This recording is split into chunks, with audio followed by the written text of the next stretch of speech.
Here is a cool breeze, or the warm stagnation pedestal fan. Cool breeze.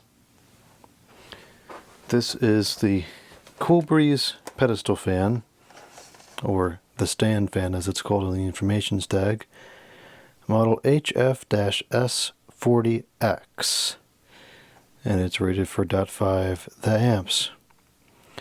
According to the UL sticker, the UL testing was done in 2002, so this was likely a product of the early to mid 2000s.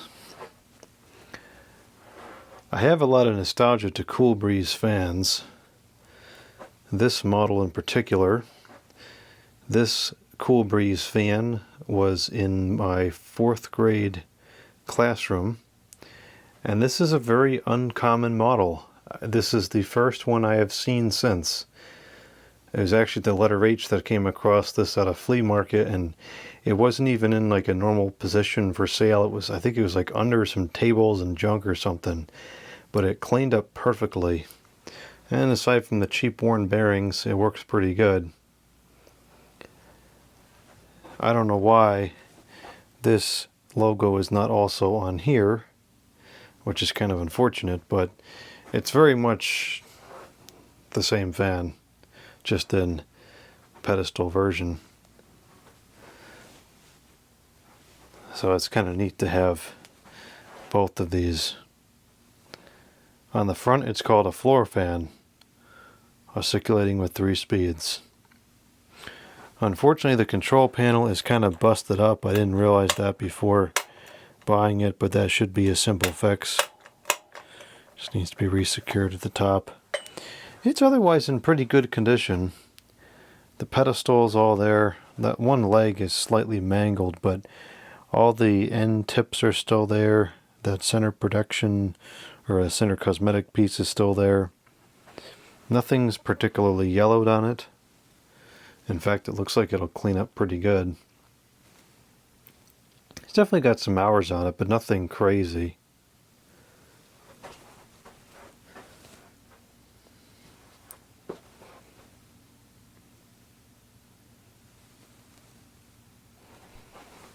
Here's the plug, which looks like it was plugged in some horrible position for an extended period of time. That is a seriously mangled plug. I wonder if that was like behind a table or something, and the table was pushed up against the wall. Not good. That's a hazard.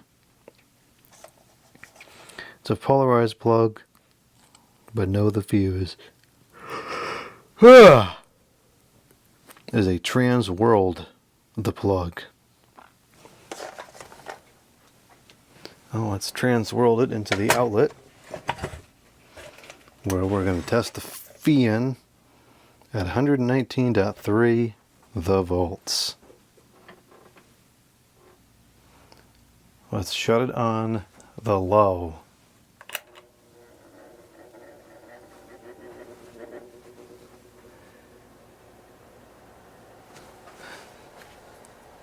Shut this microphone on too. That bearing noise is the same bearing noise that the tabletop version makes, so it's probably the same motor.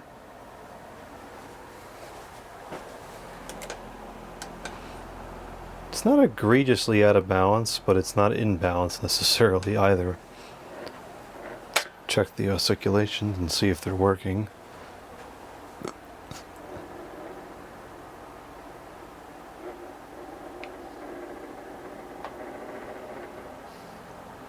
The name is a bit misleading because the breeze does appear to be just ambient temperature, not cool, and it's actually far from cool. It's almost 80 degrees in here. But it moves a decent breeze and it's reasonably quiet. The oscillations do appear to be working. Seems to be a little quieter. Ooh, it's tilted up. The blades are exceptionally close to the guard, especially in the back. That is taking .31 the amps, 37 the watts with a power factor of 1. That's reasonably efficient. These were definitely cheaper fans. By no means were these intended to be top tier units. But as was the case with many products in the early 2000s, there were still decent ones out there. And even though this was getting cheap, it was still satisfactory.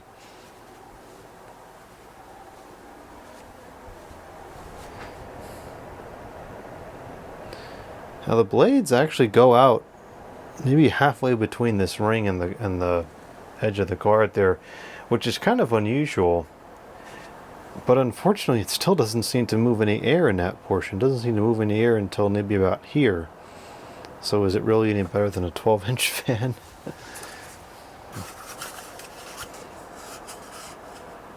Nice gentle breeze. And we'll get the audio levels meter out.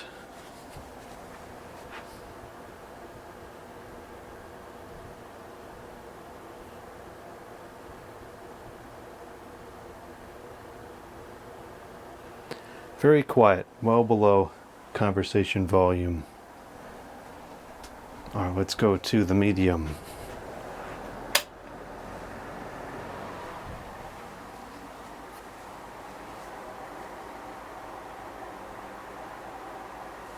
Not a big increase in speed. That is .34 the amps, 41 the watts with a power factor of 1. It's not the most powerful 16-inch pedestal fan I've ever felt. And as you can probably imagine, the 16-inch oscillating table fan was nearly useless in a large classroom full of 20 or 25 students in a room that was probably 30 by 30 or more.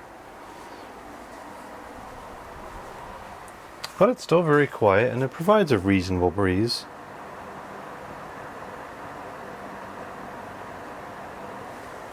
And the high, which of course is the fastest speed.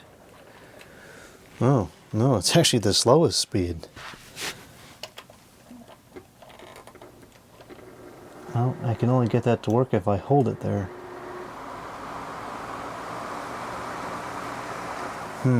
Maybe we can dangerously jam something in there to get through the video.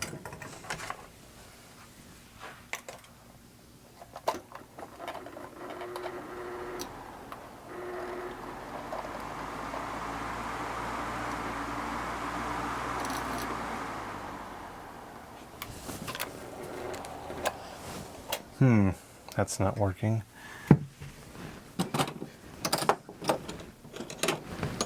Maybe this will work. No, it's too big. I want to put anything metallic in there.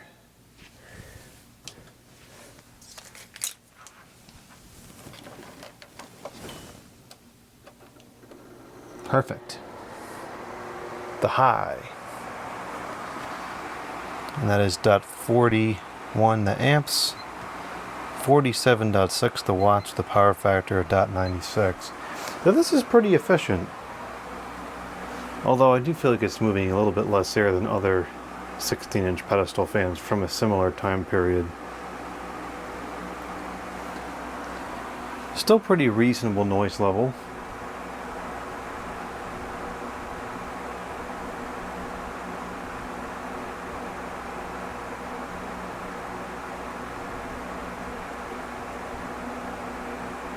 Just below conversation volume.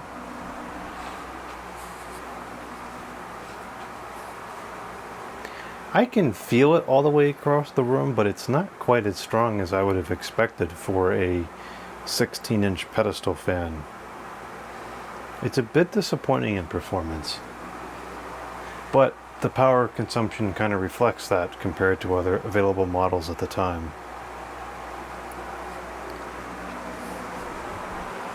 It is also dusty. There's some dust accumulation on the leading edge of the blades, which makes a significant difference.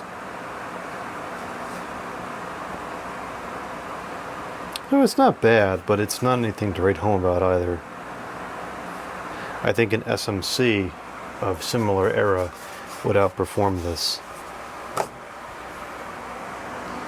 Let's check the oscillation on high. Out of balance, but not by a crazy amount.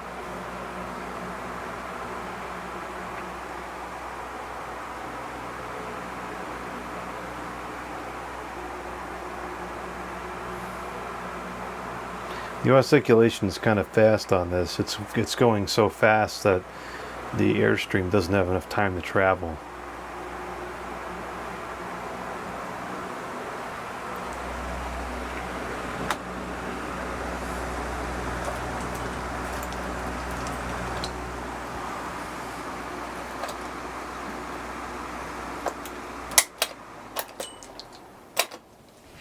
The off.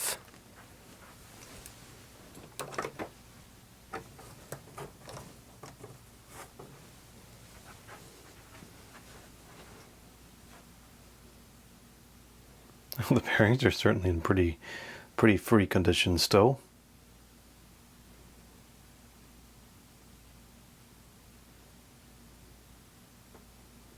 I like the blades on these units. I remember a lot of pedestal fans in the 2000s having the big kind of rounded shaped blades like this. So this is a pretty good example of this fan. Really nice condition aside from the control box, but we can probably fix that. I don't know if we can get rid of that rattling vibration noise. After a full clean and service on the other one, it still tended to make it occasionally, so that might just be a byproduct of the thing being kind of cheap.